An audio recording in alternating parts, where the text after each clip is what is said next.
নমস্কার বন্ধুগণ, football TV আলোচনা সকলকে জানাই স্বাগত। আজকে আমরা চলে এসেছি ইন্ডিয়ান ফুটবলের বেশ কিছু আপডেট নিয়ে। তো চলুন দেরি না করে শুরু করা যাক।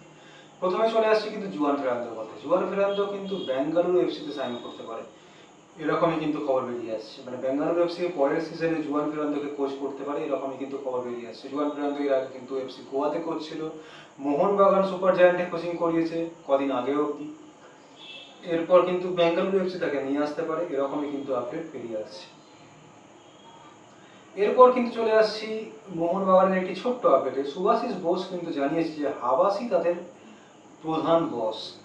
কারণ টিম যখন মোটামুটি খেলছে বেঙ্গালুরুর সাথে আগের ম্যাচে, হাফ টাইমে কিন্তু হাবাস ওয়াকি টকির মাধ্যমে টিমকে কিন্তু তার মেসেজ পৌঁছে দিয়েছিল। সেই মেসেজের দ্বারাই কিন্তু তাদের পজিশন আরো ডিটারমাইন করে খেলে 3 গোল করতে পারে এবং সেকেন্ড হাফে অত ডমিনেট প্লেটা করতে পারে। তো হাওয়াস কিন্তু তাদের একমাত্র বস এবং প্রধান বস, এটা কিন্তু সুভাশিস বোস জানিয়েছে। এবার চলে আসছি ইস্ট বেঙ্গলের কথায়। ইস্ট বেঙ্গল কিন্তু কন্ট্রাক্ট এক্সটেনশন করাতে চাইছে ক্লেটন সিলভাকে। যদিও ক্লেটন সিলভার কন্ট্রাক্ট এক্সটেনশনটা কিন্তু পুরোপুরি ইস্ট বেঙ্গলের হাতে, কারণ ক্লেটনের কাছে অন্য কোনো ক্লাবের সেই রকম ভালো অফার থাকবে বলে আর মানে কোনো খবর নেই এবং মনেও হয় না সেরকম কোনো ভালো অফার থাকবে। তো ক্লেইটনকে ইস্ট বেঙ্গল রাখবে কিনা সেটা পুরোপুরি ইস্ট বেঙ্গলের ওপর ছিল, কিন্তু এখন যেটা শোনা যাচ্ছে যে ক্লেইটনকে আরও 1 বছর ইস্ট বেঙ্গল রাখতে চলেছে। তো সেটা যদি হয় অবশ্যই সেটা খুব ভালো খবর, কারণ ক্লেইটন এই সিজনেও 9টা গোল করেছে আইএসএলে, এছাড়াও সুপার কাপে গোল করেছে। তো এই প্লেয়ারটি আর একটা বছর সার্ভিস দিতে পারবে অ্যাজ এ ব্যাকআপ স্ট্রাইকার বলে আমার অন্তত মনে হয়, কারণ ক্লেইটনের দামটা অনেকটা কম।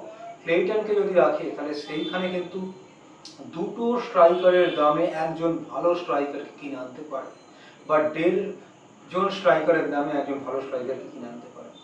তো সেই জায়গা দিয়ে কিন্তু ক্লেইটনকে রাখাটা এই জায়গায় খুব গুরুত্বপূর্ণ।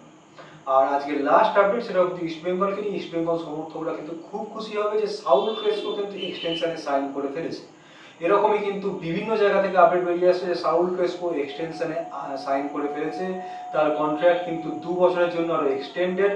যদিও সাউল ক্রেসপোকে তার ট্র্যাক ব্যাক অর্থাৎ তাড়াতাড়ি ডিফেন্সে ফিরে আসা এটার উপর কিন্তু একটু কাজ করতে হবে, কিন্তু তাও সাউল ক্রেসপো এখনো যেরকম খেলে এই ইস্ট বেঙ্গল টিমে, যেটা এবছর ছিল এই টিমের কিন্তু অন্যতম প্রধান কাণ্ডারি ছিল এই সাউল ক্রেসপো। তো এই সাউল ক্রেসপোকে ইস্ট বেঙ্গল কন্ট্রাক্ট এক্সটেনশন দিয়ে ফেলেছে এবং সেটা সাউল ক্রেসপো এগ্রিও করেছে, এবং এটাই কিন্তু অনেক জায়গা থেকে আপডেট বেরিয়ে আসছে। তো এটাই জানিয়ে দেওয়ার ছিল আপনাদেরকে। তো আজকের ভিডিও ছিল এইটুকুই। এই ছোট্ট ভিডিওটি যদি ভালো লাগে তাহলে লাইক করবেন, শেয়ার করবেন এবং চ্যানেলটিকে অবশ্যই সাবস্ক্রাইব করুন যাতে এরকম ভিডিও আপনারা আরও পেতে পারেন। তো আজকের জন্য গুড বাই।